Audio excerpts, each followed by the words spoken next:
The whole thought of this call is that I just wanted to talk about this piece that we did 6 years ago now, which is crazy. I mean, we were preparing for it, what, in 2018 when we start? When did you write it? Do you remember when you wrote when I you were probably was like 20, wait, 6 years. Yeah, probably was 2018 then, yeah. Like the summer yeah, of 2018. summer of 2018? I think we shot that September of 2018. Oh, okay. And yeah, edited through the rest of 2018 to like February of 2019. hmm And I Release. came in probably at the very end to do the music, right? I'm thinking. I think so. Yeah, I think, Yeah. yeah, yeah. Okay. hmm Yeah, and you were doing writers' rooms and stuff during that summer, right? I remember there were or like virtual rooms and that kind of thing. I don't think so then. I think Oh, okay. you mean like as my day job? No, no, no. I mean,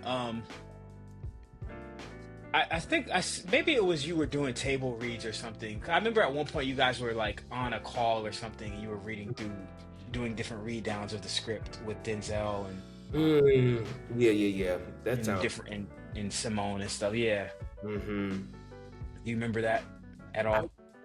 for some reason, I'm only remembering when we were doing that during the reboot, but I don't remember. I feel like we did a lot of in-person meetings the first time around. Oh, okay. When was the reboot supposed to be? 2020, yeah. Really? We were in Zoom, like we were starting to work on it with virtual writers' rooms and reading, yeah, like table reads over Zoom with Jordan and yeah. Oh, Mm. and then what happened? It just I think it just started kind of feeling stale, to be honest. Like, Okay. like we don't need to go back to this well. Like, it doesn't have the same energy behind it. Um, hmm so yeah, I don't know. Like, I think the story was told for a certain time where we all in our careers, like, kind of trying to work our way up a little bit more.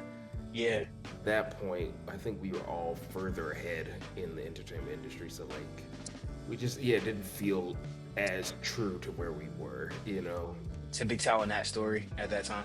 at that time. Yeah. Yeah.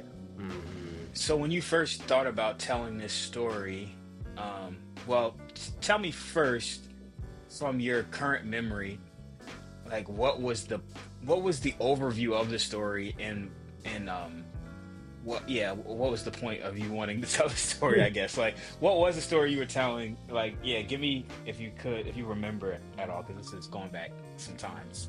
We're really talking about 7 years, which is when you started to conceive of it, right? Right. I Yeah. think this was around a time where I kept hearing people like I think I had tried to write a number of scripts on my own. I think at one point I tried to write a spec episode of Gerard Carmichael's show, and then I tried to write some other things that were a little bit further removed from where I actually was in life, and I kept hearing a lot of things on podcasts and YouTube videos that were like, remember to write things about where you are, like write what you know was like the adage. And so, Okay. okay, well, I'm familiar with, or I've lived through this experience. I think at that time I'd already finished the one job that was really difficult for me as a video editor, and hmm it just yeah, like I felt like there was still a lot of meat on like the bone emotionally from that experience, Oh. to like where my story writing comes from. Is like, okay, if there's this like rich emotional charge, then I think there's usually something in it that other people will resonate with. hmm So I wanted to write a story that was basically like, okay, well, in my life at that time, I was trying to get into the entertainment industry. So I hmm write a story of like what it is like to try to get into the entertainment industry and Yeah.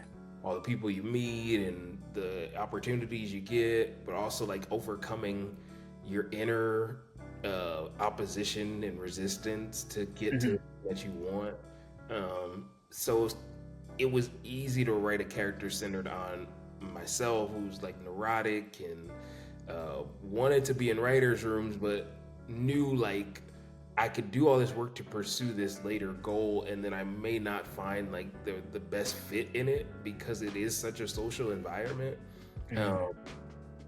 yeah, so I think that was kind of where the idea came from. And then I remember as I was thinking about the title for it, there was a connection between like these are content creators, and that was such a like new term. Like it was the terminology was newer around that time, Yeah. being Hmm. a content creator.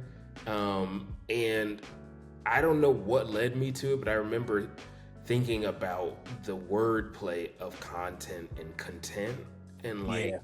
how you can be pursuing this thing on the outside. And it's probably related to stuff I heard from like Andy Stanley's like, passion talks, and you Hmm. do all this stuff on the outside, but if you haven't built up the infrastructure internally on a character level or on a satisfaction level, you can create content and lack contentment on the Yeah. and it still is not getting what you actually want. Um, Hmm. Yeah. so I And that's think, what the logo, like the two and the one on the logo mean, right? As far as yeah, the dual meanings of that term or the and the dual ways of pronouncing it too, but the dual meanings is yeah. yeah. That's cool. So there was sounds like there was an emotional connection you had to the story, which compelled you to want to actually write this at that time. This story is not far away from what your experience was trying to enter the writing world at that time. Yeah, it was Yeah. close to one to one. I mean, I was basing some of the work outside of the industry experience on experience that was right before what I was currently doing at that time, but Hmm. it was similar enough. And I kept hearing other people's stories of like, yeah, we had to work all these weird, difficult jobs in order to get into the industry, like working while you wait in a way. Hmm. Yeah, yeah. So I guess the reason why I'm having this conversation is because I felt like I wanted to revisit. Well, I'm on this conquest to just share as much of my art as things I've made, and I'm not ashamed of things I've done in the past, just because it's all the journey. I have friends that are just like, yo, I just want to share my journey, musically or artistically with people, and so I feel like I'm definitely influenced by this desire to be like, you know what? I just want to empty my stores and yeah, so anyway, like I never put this soundtrack that we worked on together for this project, I never put it out anywhere for consumption. So I Mhm. was like, nah, it's time. I wish I had done it back then, but there's no time like the present. But I figured since I was doing it, I was like, it'd be dope to just revisit what we were thinking at the time. And I'm asking obviously about the piece to give people context for content. And but then as we go through the different scenes and as I share the different scenes in that you wrote and the music that was composed to each of those scenes, I was like, man, this would be super dope to get back into your head and go backwards, and look at like what were we shooting at emotionally and what were some maybe the tonal references that we remember, and then but also like I do want to do this all along this journey of us talking about it. I would love to do this thing where we're like, yo, if I was doing this now, I probably would have done this. You know what I mean? Like I would Mhm. love this. Like this is what I thought then. Like I don't mind I don't mind like the relationship between the present and the past when it comes to like where we are creatively. And for me, I just respect my younger self. My younger self is why I'm here today. Like it built the foundation, and I'm not doing what I'm doing now if it wasn't for me doing things like what I did on this project and stuff. So anyway, there's a question that naturally came to mind. I guess it was, what do you think the point of the piece was? Like when, at the end, I think about where the character started towards we move through the story. The character at the end of the piece is getting the opportunity and he's kind of, stressed a little bit, I think. But like Mhm. what yeah, I think like what did you was there anything in your head that the story represented, or in the end was there a yeah, was not that it was propagandistic in any way, but like was there a theme, were there themes or were there things that were important for you to communicate? You remember when you wrote it? Yeah, I think one of the things that was important was showcasing like I think, and this is something I remember learning around that time, which is like, what does the character want, but also then what does the character need? Like, what do they need to learn? What are they pursuing, but from a place that's not fully healthy? And like the the main character in it was pursuing this dream of writing for TV eventually, but had all these intermediate opportunities to write for, or I guess this one intermediate opportunity to write for this like independent content creation collective with his friend, and uh, one like he wasn't at the point that his friend asked him for help. He hadn't really been writing, and like he was kind of making excuses and was Mm, afraid to like do what he wanted to do unless it was in the right context. Like if it was mm, just gonna be me and you, but if there's gonna be other people there, then that's gonna make me nervous. That's gonna take me yeah. out of my game, and you know. So I think it's like, It always feels like creative fragility. yeah, yeah, exactly. I feel like it's like a common thing for people who, I mean, I think I've even been there at points in my career, but I think as Same. far as it, like people who will ask me even now, like, well, how do I just like make it into the industry? And if you ask them like, well, like, what are you doing right now? And the answer is nothing, then it's like, well, like the industry is what you'd be doing now. Like if you're not doing it, then you don't Yeah, do it. You know what I'm saying? yeah. You So, know, I'm not. I'm always gonna go here because this is just who I am. So this is what it is. But this reminds me of people like this reminds me of the concept that people talk about when they talk about heaven and how mm, like heaven is who you like. God is trying to get heaven into you. mm, And mhm, like you make this big assumption that you want to go to heaven. You know what I mean? But if mhm. you're not doing heaven now, you're not gonna necessarily want to do heaven. You know what I mean? Like Right. it's more than just like this concept of something you arrive to. It's also just as much this thing that you form to, which Mhm. actually has everything to do with what you're gonna do today. Absolutely. And so I think that's a really great point. And I noticed that going back and watching like starting even from that first film, or the first scene, Mm. um, when we watch that first scene and we see what's your character's name, James? Mhm, mhm. We see like James delivering packages. We see he's listening to this podcast, so he's connected to it in some way. The podcast is obviously absurd.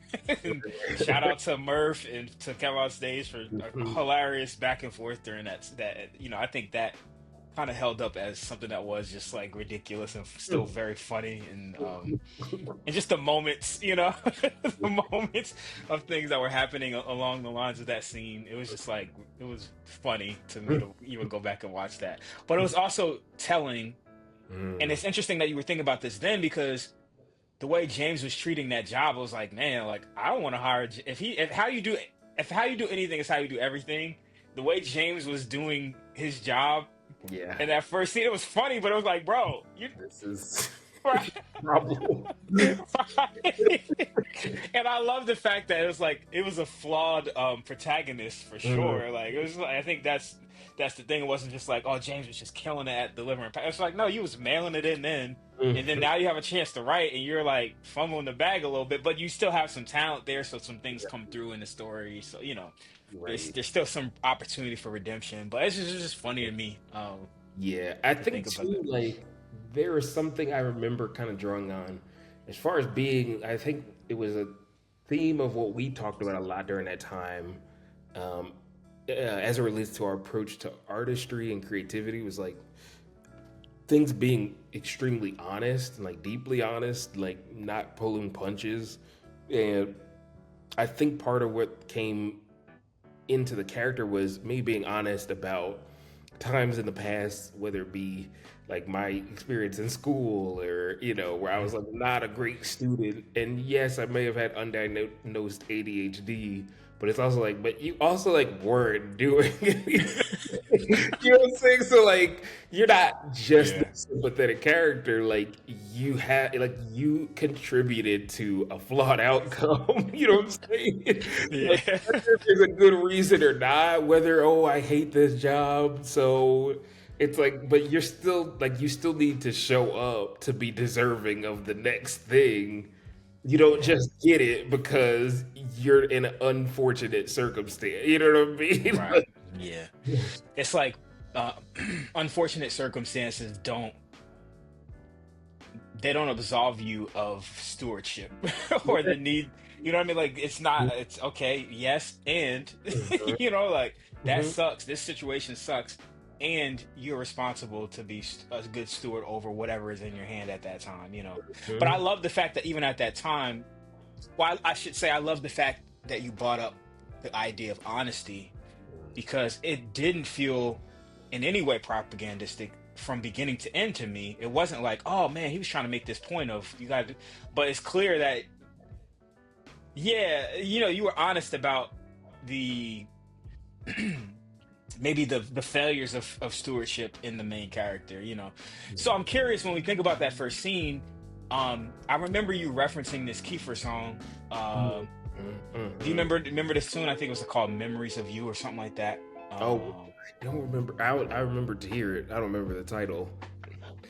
Um, yeah, yeah, yeah, Anyway, um yeah.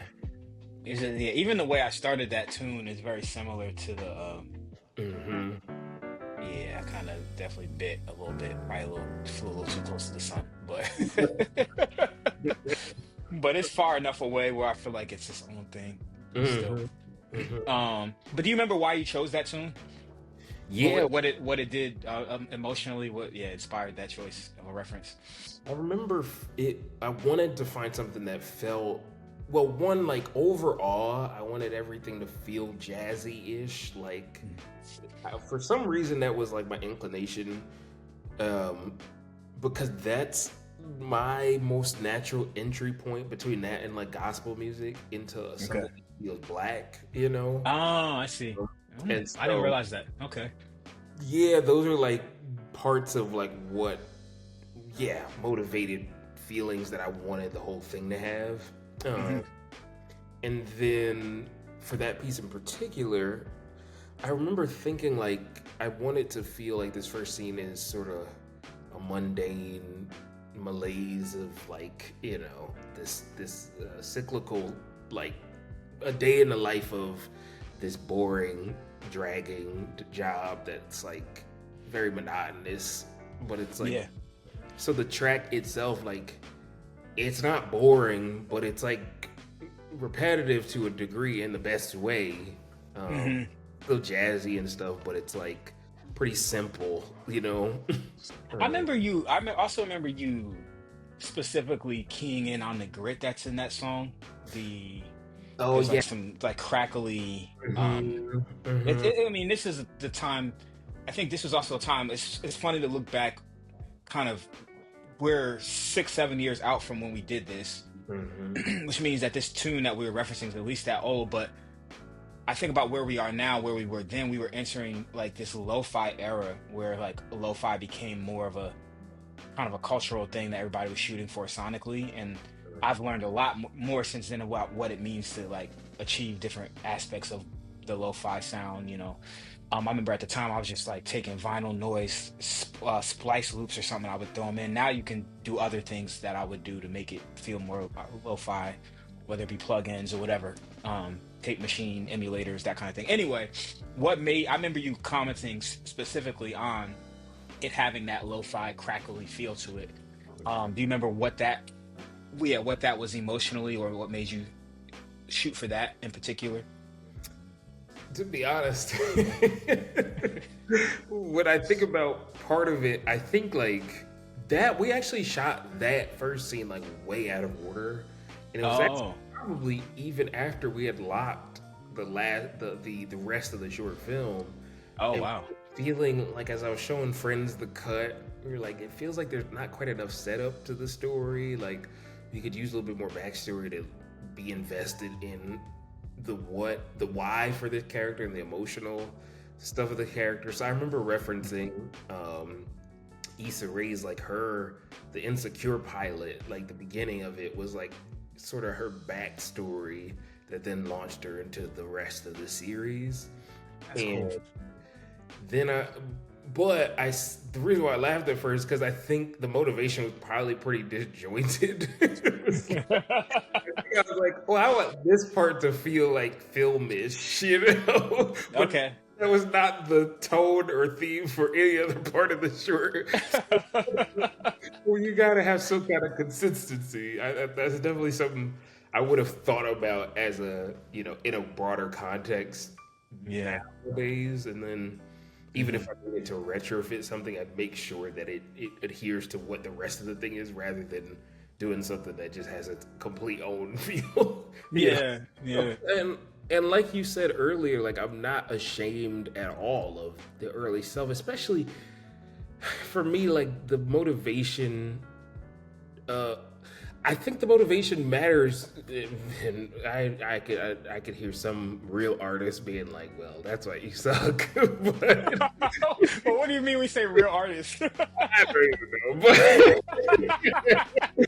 But I feel like the win for me is like the intention, It's not Mm, necessarily like, oh, this was like the best told story ever. Like, it's like, man, like there was such an integrity to the intention, and then including the environment that was created on set and all the things. Like, I can stand behind like the depth of character behind what this is, whether or yeah. not skill set wise it was the top thing ever, and like it was structurally Right. perfect and all the jokes were at their peak. Like that wasn't like I did the best I could at that time, so I wasn't pulling punches then. But the Yeah. reason I can stand behind it now, even though I know I've grown, is because the intention I know was like perfectly one to one. Yeah.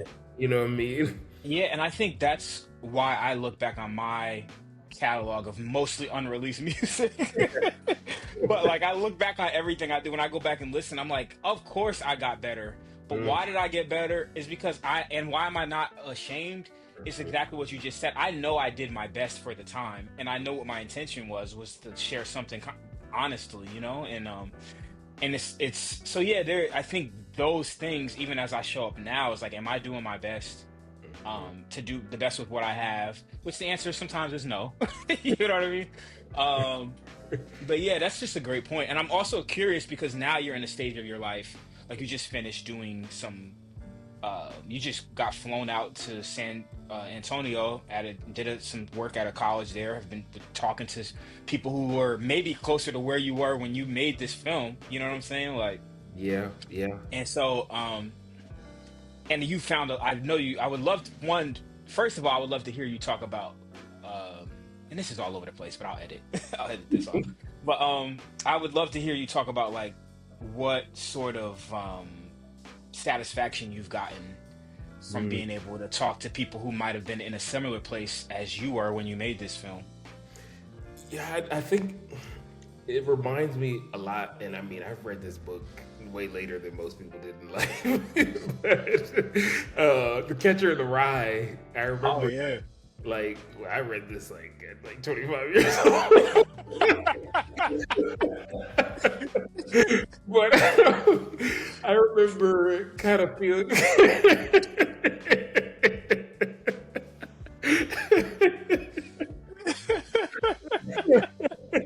That's all right. That's all right. It's like, man, this is good. But no, Unless that goes back to something you were supposed to read in high school that you. not consistent over this. But, no, but like one of the themes that really struck me is now one of my favorite books ever. uh, is this theme of like Holden Caulfield. There was like this imagery that he talked about at one point of like trying to keep the kids from running off this cliff, and like the metaphor of it all was like trying to keep kids from like any elements of premature adulthood and like the whatever gets on you that causes you to overthink your artistry, or like to like, that is almost the role I feel like I want to take on as I speak to specifically creatives at a stage of life before where I am now. Is like, Hmm.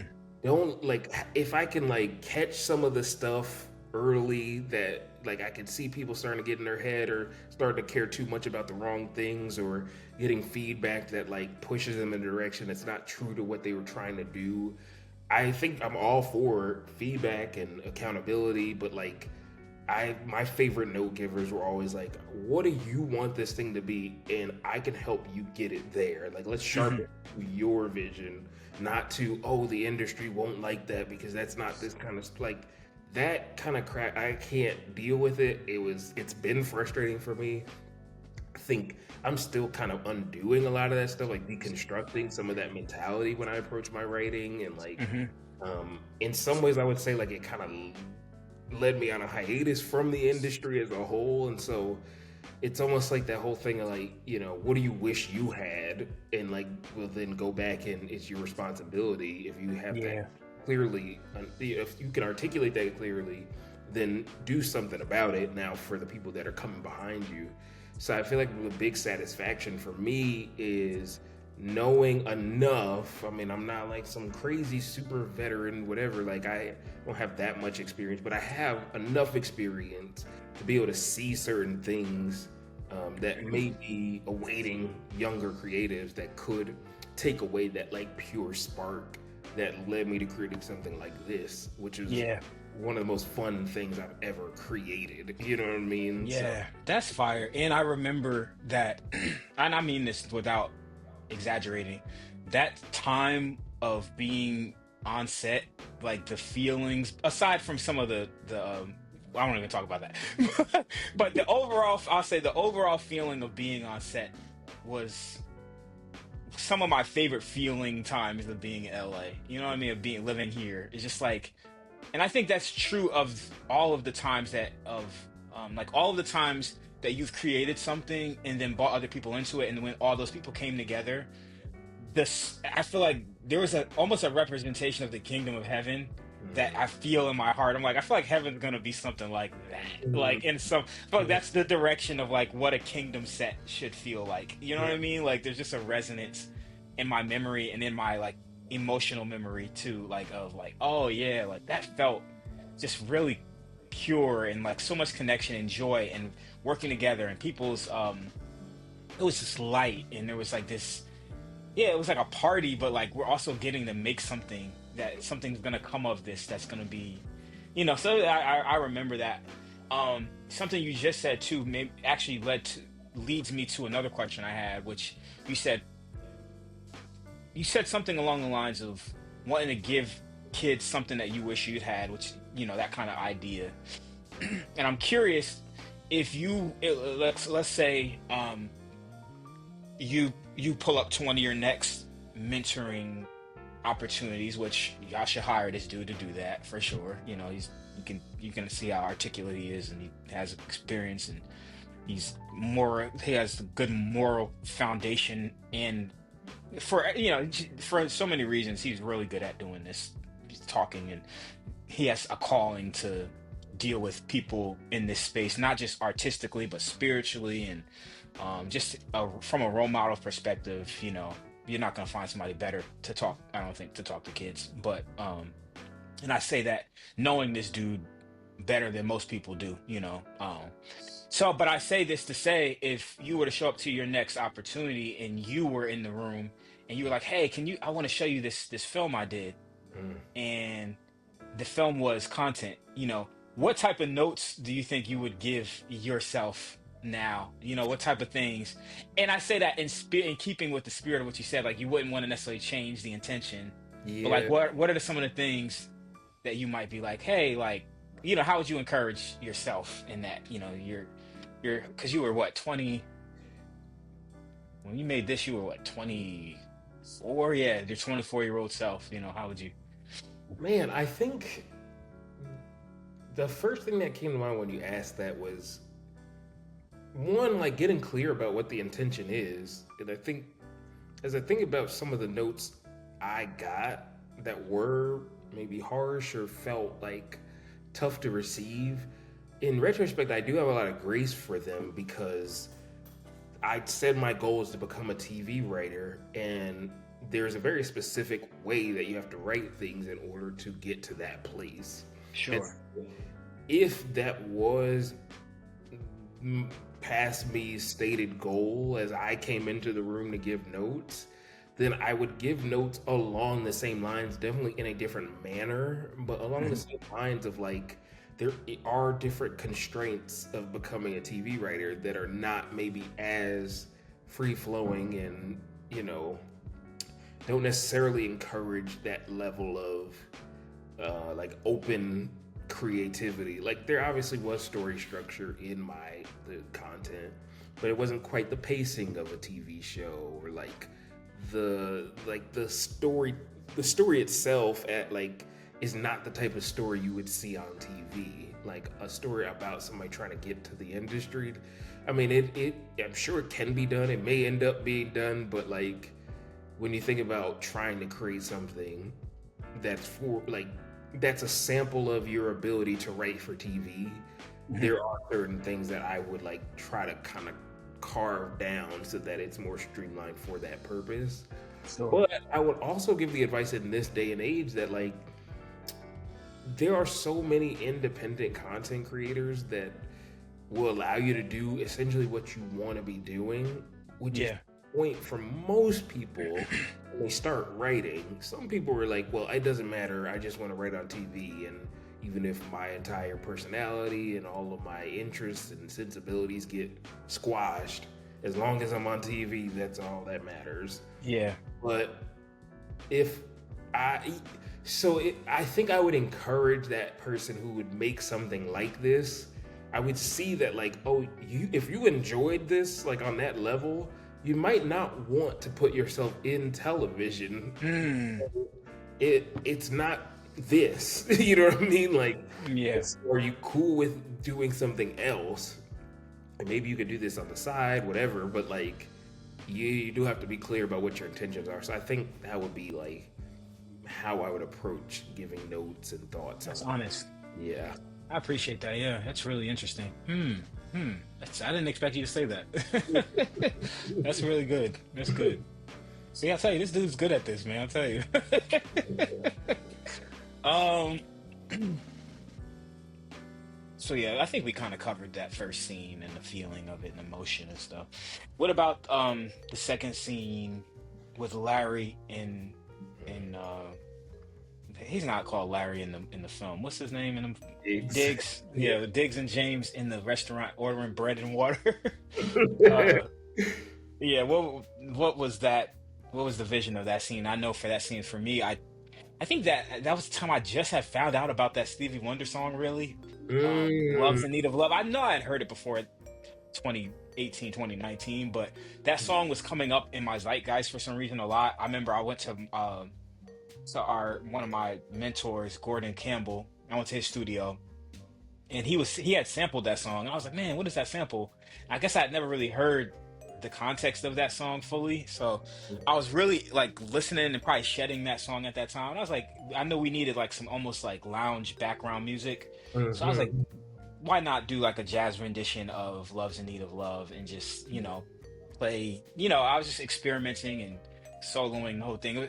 And the reason I love that type of thing, I think a lot of my artistic expression comes up that way where I'm just spending quality time with some music and then I have an expression or a different way of maybe my own interpretation of it as I'm just spending time with it and realizing it and um integrating it into my own expression. It just becomes like, oh, this is the way I would do this, in this context or whatever, so it becomes more of a like a fluid um becomes source material for another arrangement idea or something like that. So all this to say, that's why I picked that song to go behind this scene. And I feel like there's nothing really deep to say about what the music served. It really was like music that would be playing in the restaurant.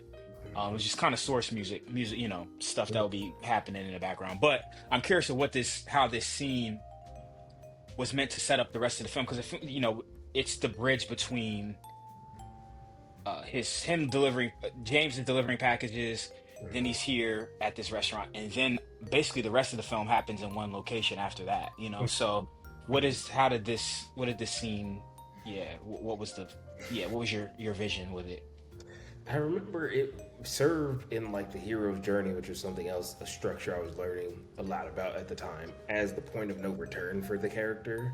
It's Hmm. like you there's sort of like the two roads that lay before the character, either to like take this opportunity with his friend to write on something with other people and like have this opportunity to be in a creative community, but you know it's a little bit of it's a step out of his comfort zone, or he could say no and like go back to what we just saw, which is just delivering packages with no real potential for something greater from that space. And Okay. so the purpose, yeah, really was like, how can I humorously show, you know, all the constraints that this character uh, is in this time, like whether it be, you know, not have enough money, like they both don't have enough money to actually get meals, like so they getting free bread and water from this restaurant for hours, whatever, and um, Which yeah. that's interesting because both of them are in a similar situation, at least financially, but Hmm. it's clear that Diggs's character is way more active at pursuing. You know, it's almost like Diggs. So where does Diggs fall as far as the archetype in that hero's journey? What would his role be? I think in some ways he is the mentor, where like, Hmm. or the guide. It's somebody who was like, okay, James, I see what you need, and I have this opportunity. Like, if you really want to do the thing that you pine after every day, even during your day job, like, here's your opportunity to like practice for real and like be held accountable. If you're in a creative community, like we're gonna need scripts for our web series, so if you want to do it, like we don't have somebody that specializes in that, or we did have somebody, but he was doing too much. Like the Hmm. opportunity, it's sort of like the golden opportunity for you, you know. Uh, Yeah. so yeah, that Yeah. was kind of cool. Um. Okay, that's cool. So then, my favorite part of the film is him walking through the grass. You know, I feel like I remember that when we did. I have some pictures. I have to flash in or something. From the premiere, but I remember that part when he was like trying to figure out whether or not you're supposed to walk through people's grass. Like I remember that getting an audible laugh like throughout, like during the premiere event that you did, and I just remember feeling that that was funny as well personally. But that kind of starts a tonal shift. Like, well, so I feel like the opening, musically speaking, the opening scene had one feel to it. Loves in Need was source music, so that was kind of its own thing. And then like this next block of music is all, it's similar to the first thing, but it's kind of in a new setting. So I feel like it's its own mini world of kind of sonic construction and things, you know. And so Diggs comes, he walks up trying to figure out if he or I'm sorry, James walks up and is trying to figure out if he should get walk through people's grass. He stands in front, and immediately we start seeing kind of the um what's the word you used? His Neuro- neuroticism. yeah. Yeah, the neuroses. Like we start seeing that come into play where he starts to text. He can just like it's just a yeah. So I'm curious to like yeah. I guess honestly from here out we're in the same space. We're in the same setting. Um, I mean, talk about what your yeah. Talk about the journey through this setting because Mm, it's we're here and we're here up until the end of the film pretty mhm. much. You know, he steps into the backyard at one point. Yeah. They have that little conversation, but we're on location at our old house in Simi Valley, Mhm. and yeah. So tell me about what you were yeah. What was the journey? What was this whole writer's room experience supposed to be Yeah. for James? It was honestly like his step into like this unknown world, and like um, sort of like setting up this new normal that was like perfectly tailored to be his discomfort zone. From the conversations about taste in music and him not having like any frame of reference for Gucci Mane or Ti, you know, trying to be relatable in in the best way he knew how, and like saying something that was just off, and Mhm. it's sort of like every anxious person I know's nightmare is to say something in the room go quiet. Like it's just like I just hope I don't say something and the room goes quiet. And so it would have that be a moment where it's like, he said something and was just trying to kind of like warm up to the room, and like it falls quiet, and then they move into uh a stage of the writer's room where they have to share about each other or share about themselves. And it's like once again another moment where he, as an introvert who overthinks and is neurotic and is anxious, like, oh, do I stand or do I sit? Like, what is like socially acceptable in this context? But like also what's like respectful? Oh, I guess like I'll stand, and then it immediately feels weird, but you can't sit back down in that moment. Yeah. Uh, so it's like him just being like thrown off in every way imaginable, even down to like having to ideate in front of other people, like at that pace, and that like it's all stuff interestingly enough, I felt like I was predicting some of my struggles that I would end up having, Mm. where Wow. like the stuff I've learned later in life. Our friend Darrell recommended this book, The Introverted Advantage, and I never knew that like the literal brain structure of an introverted brain, like it just takes longer for information to cycle in and out. Like it's not so extroverts just have in a writer's room brainstorming session because there's just this like one-to-one brain to mouth connection that they can make in a different way. And like not that introverts can't be successful, but it's just this extra layer to overcome, especially if you're anxious and all these other things on top of it. So yeah, ultimately the purpose of this whole setup was like, you think you wanted this thing, James, like is this what you thought it was going to be? How are you showing up to it? Is your lack of preparation, causing another, point of conflict? Like all of this is basically Act Two, and so Act Two is just the series of complications that are kind of like inhibiting the main character from achieving his want, but they're allowing him to get closer and closer to his need, which is like in this case, and this is something I probably would sharpen if I were to rewrite it, but his need was like to be more secure, and like that would also aid his ability to be content. You know what I mean? Mm. So if he was more secure, then like you would throw out more ideas, and you wouldn't overthink whether you should sit or stand, or if you should dap him up after he says something, or Mhm. trying to like chime in on a joke but doing it like sheepishly, and Mhm. and but that would empower him to like keep moving forward as an artist. You know what I mean? So Yeah. yeah, that's kind of how Act Two, the house scene, and then the resolution of him being presented with the opportunity to like move forward as the permanent writer after having some moments of success. Um, which again, Diggs is like his mentor. He takes him outside and is like, "We need to talk because you're off. Like this is not who you really are." And Yeah. And that was that in essence, was that Diggs's attempt to try to help James connect with a deeper sense of that security you're talking about? Like, was that the function of that, that sidebar?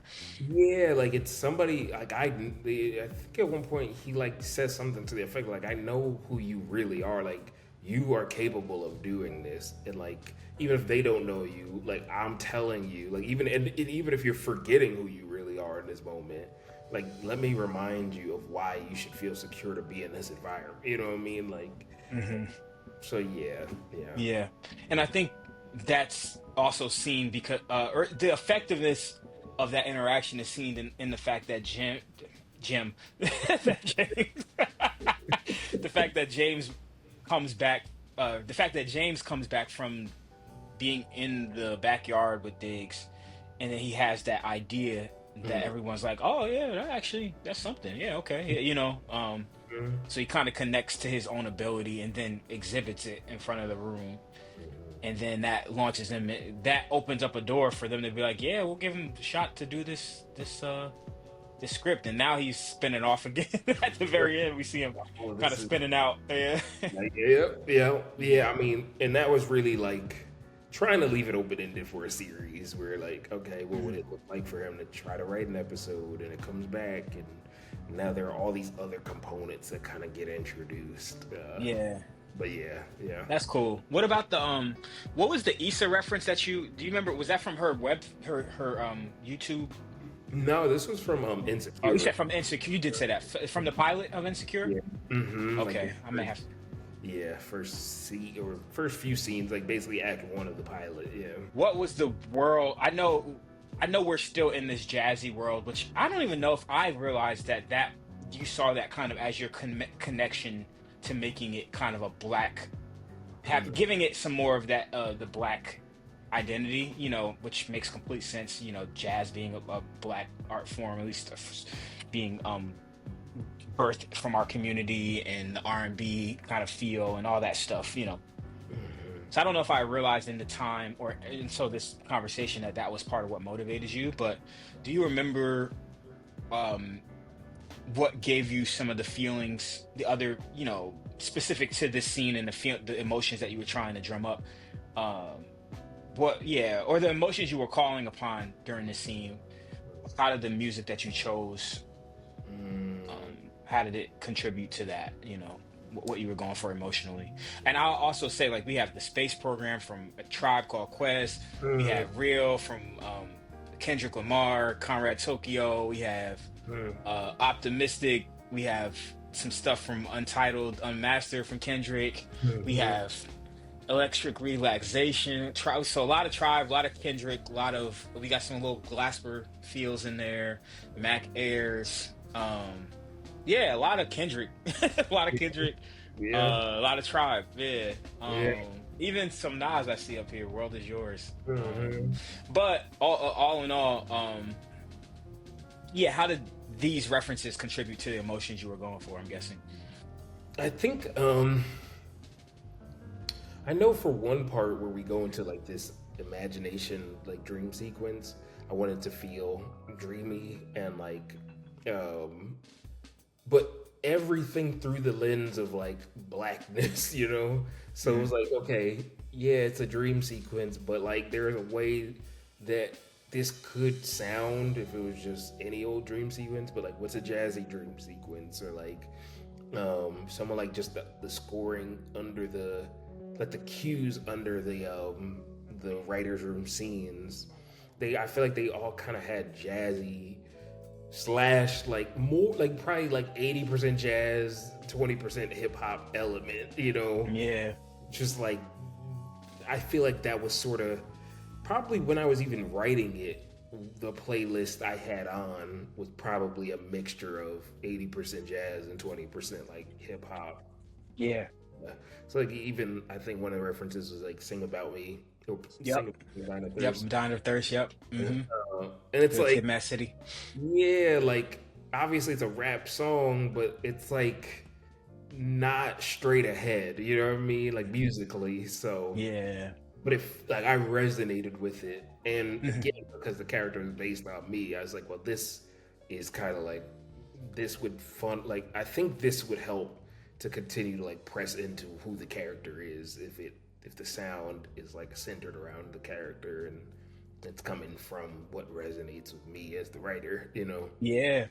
Something that was interesting listening back to was we were experimenting with in different parts, where there was this thing I remember us watching certain shows and stuff, and there was this thing that shows were doing where there would be almost like just a jazz drum underscore, but going back and listening, I was like, man, I think there have been points where I just felt a little bit embarrassed at what I did. But now I remember that part of what your intention was for it to feel clumsy-ish. Yeah. Because of what James was dealing with internally. It was almost like you wanted it to feel like a little bit disjointed and like You know, Mm-hmm. it was the jazz drum thing, but at times it felt halted. Now, if I'd done it now, I probably still would do it a bit differently than I did it then and still capture that same feeling. But I Mm-hmm. think that's what I remember us going for, like, hey, like I want this, but I want it to feel like not so like I want there to be some like Yeah, herky. some sputter, herky jerky. I remember you using that term too, like this interesting kind of disjointedness to it, and so I hear that as I listen to and it actually makes me feel that way when I listen to it, which means it works. you know Yeah, but I felt a yeah. little, I was like, dang, I suck, that sounds horrible. But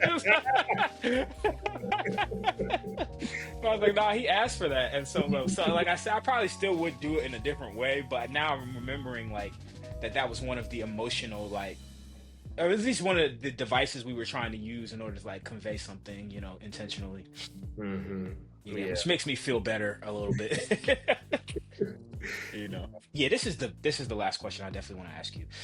I'm gonna keep it simple. So if you think back to where you were when you made this film, you've progressed all the way into the industry. You paid your dues. You had to do PA jobs. You were running DVDs.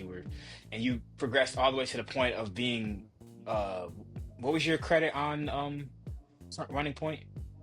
Executive story editor. Executive story editor, which is beyond just being even in the writer's room. Like, you're in the writer's room, but you also have this now extended credit. And then you've also kind of made a shift in your life to a certain extent to where, for a period of time at least, you've, not pursued writing as squarely, or as a maybe we should say a chief aim in this season of your life. And so I guess my big question is, what is one thing that this journey has taught you that you would want to pass along, to, yeah, maybe somebody who's once again starting where you were then.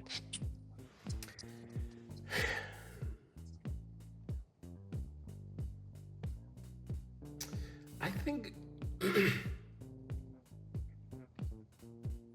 one of the big things that I wish I would have kept. It's tough because one of like in a lot of ways I don't regret how things turned out because they went how they should have went or went they went how they went. Also don't regret.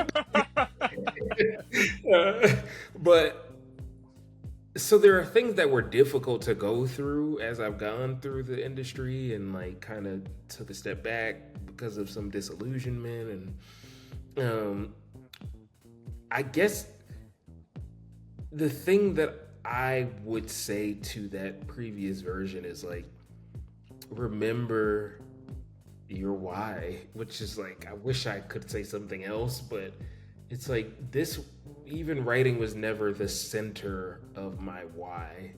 And so like I had things outside of it that helped to kind of like attenuate all of the pressures of writing in the industry and like maintaining a clear sense of purpose outside of writing.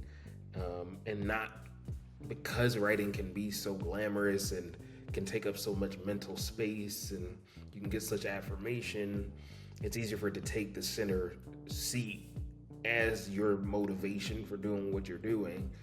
Whereas I think its proper place in my life and in anyone's life is in the orbit of a life centered around God, you know what I mean? Like, following Jesus, like finding your way to that, and like serving the greater mission of like, okay, like for me, it was mentoring students through a church and like helping them to understand their faith and following Jesus for their context.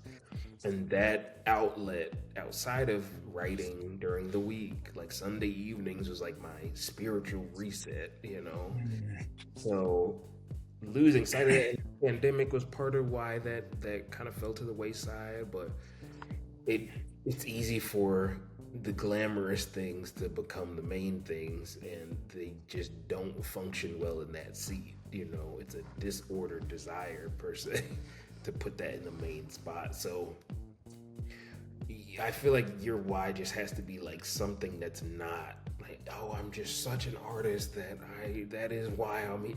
It's not, you know what I mean? Like, I don't think that's the end. So if you could try that, but like you know, there's a reason why so many of the 27 Club were artists, and it's like Mm. not just because of drugs and like if you send it your life around, oh, I'm just Basquiat, the artist, like you know what I'm saying, like there's just this implosion because it's not supposed, it can't be the center, you know, and I'm sure there are myriad of mental health thing, whatever, but like I just know there is consistency amongst artists that I even know where artistry being the center just causes this sense of like internal erosion, you know, and this sense of um, yeah, like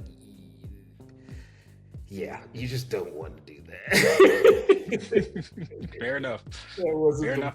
articulate way Yeah, I to. thought that was great. No, it's very, very great. Yeah, it's great.